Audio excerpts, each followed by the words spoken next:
நம்மளை யாராச்சும் டிஸ்ரெஸ்பெக்ட் பண்ணால் அந்த சுச்சுவேஷனை எப்படி ஹேண்டில் பண்ணுறதுன்னு நம்ம பார்க்கலாம்.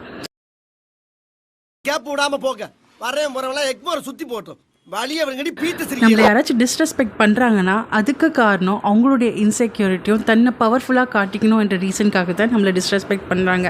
அந்த மாதிரி சுச்சுவேஷன் நம்ம லைஃப்பில் நடக்கும்போது உடனடியாக கோவப்படாமல் ஒரு 3 times டீப் பிரேக் எடுத்து அதுக்கப்புறம் காமாக ரியாக்ட் பண்ணணும்.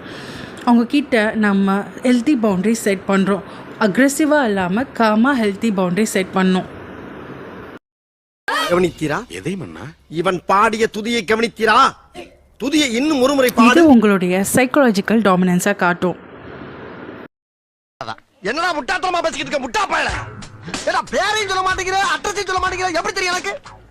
காக்னிட்டிவ் ரீஃப்ரேமிங் டெக்னிக்கை யூஸ் பண்ணி நம்மளை யாராச்சும் டிஸ்ரெஸ்பெக்ட் பண்ணுறாங்கன்னா அது நம்மளுடைய மதிப்பு இல்லை, அவங்களுடைய இன்செக்யூரிட்டி தான் நம்ம மேலே டிஸ்ரெஸ்பெக்டாக காட்டுறாங்க, அவங்கள பவர்ஃபுல்லாக காட்டிக்கிறதுக்காக. சொல்றத கேளு. டேய் டேய், நாங்கெல்லாம் மறதக்காரங்கடா. எங்கிட்ட ஈரம் இருக்கு, வீரம் இருக்கு. எங்க கண்ணு முன்னால நடக்கிற அக்கிரமத்தை தடுக்காம முதல்ல நமக்கு நம்ம மேலே செல்ஃப் ரெஸ்பெக்ட் இருக்கணும். நம்ம செல்ஃப் ரெஸ்பெக்டோடு நம்மளே ட்ரீட் பண்ணாதான் மற்றவங்களும் நம்மளை செல்ஃப் ரெஸ்பெக்டோடு ட்ரீட் பண்ணுவாங்க.